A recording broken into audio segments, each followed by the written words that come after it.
செல்வி அம்மாவின் கைவண்ணத்தில் இன்றைக்கி நம்ம பார்க்க போகிறது சுண்டக்காய் குழம்பு செய்வது எப்படின்னு. வாங்க வீடியோக்குள்ளே போய் பார்க்கலாம். சுண்டக்காய் குழம்புக்கு அடுப்பில் ஒரு பேன் வச்சு பேன் சூடேறிடுச்சு. நல்லெண்ணெய் ஊற்றுறேன். 1 2 4 ஸ்பூனாட்டும் நல்லெண்ணெய் ஊற்றிக்கிறேன். எண்ணெய் சூடேறட்டும். எண்ணெய் சூடேறிடுச்சு. இதுக்கு கடுகு போடுறது போல் சீரகம் தான் போடணும். இதுக்கு சீரகம் போட்டுக்கிறேன். சீரகம் பொரிஞ்சோன்னையும் சின்ன வெங்காயம் கொஞ்சம் பொடிசாக நறுக்கி வச்சுருக்கிறேன். ஒரு பெரிய தக்காளி பொடியாக நறுக்கி வச்சுருக்கிறேன். 4-5 பல் துண்டு பூண்டு, சுண்டக்காய் 2 அரிஞ்சு வச்சுருக்கிறேன். இதெல்லாம் ஒன்றா போட்டு ஒன்றோட ஒன்றா வணக்கிறோம்.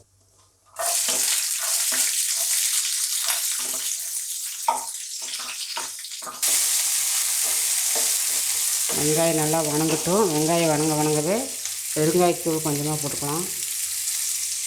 1/4 டீஸ்பூன் மஞ்சத்தூள், அது கூட சுண்டைக்காயும் போட்டு வணக்கலாம். இப்படி சுண்டைக்காயாக இருந்ததுன்னா முழுசாக போட்டுக்கலாம்.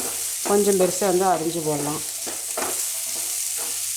ஒரு நிமிஷம் போல் மூடி போட்டு மூடி வைக்கலாம். இந்த சுண்டைக்காயெல்லாம் நல்லா வணங்கட்டும். சுண்டைக்காயெல்லாம் வணங்கி நல்லா எண்ணெயிலே வணங்காட்டி கொஞ்சம் நேரம் ஆக சுண்டும். நல்லா முதல்ல சுண்டக்காய் வணக்கணும்.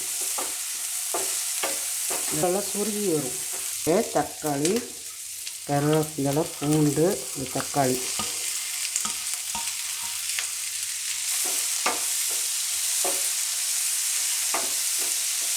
குழம்பு தேவையான உப்பு போட்டுக்கலாம்.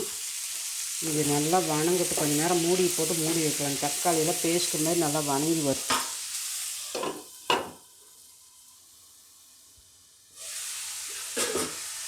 இப்போ சுண்டைக்காய் தக்காளி எல்லாம் நல்லா மசிஞ்சு வர அளவுக்கு வெந்துருச்சு.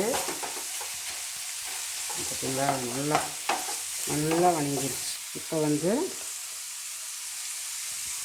ஸ்பூனு 2 ஸ்பூன் சாம்பார் தூள், ஒரு கைப்பிடி அளவு தேங்காய் அரைச்சி பேஸ்ட்டு மாதிரி வச்சுருக்கிறேன். அதையும் ஊற்றிக்கலாம். தேங்காய் அரைச்ச விழுதை ஊற்றியாச்சு. இது நல்லா கொதிக்கட்டும் பச்சை வாசம் போக. அதுக்கப்புறம் கொஞ்சமாக புளியை ஊற்றி இறக்கலாம். நல்லா கொதிக்கிட்டு மூடி போட்டு மூடி வைக்கலாம். நல்லா பச்சை வாசனை போக நல்லா குழம்பு சுண்டி வந்துடுச்சு. இப்போ சூடு புளி ஊற வச்சு கரைச்சி எடுத்துருக்கிறேன். அந்த தண்ணி ஊற்றிக்கிறேன். குழம்பு ரெடி ஆயிடுச்சு.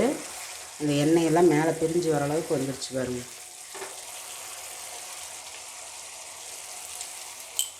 கொஞ்சம் உப்பு போட்டுக்கிட்டேன்.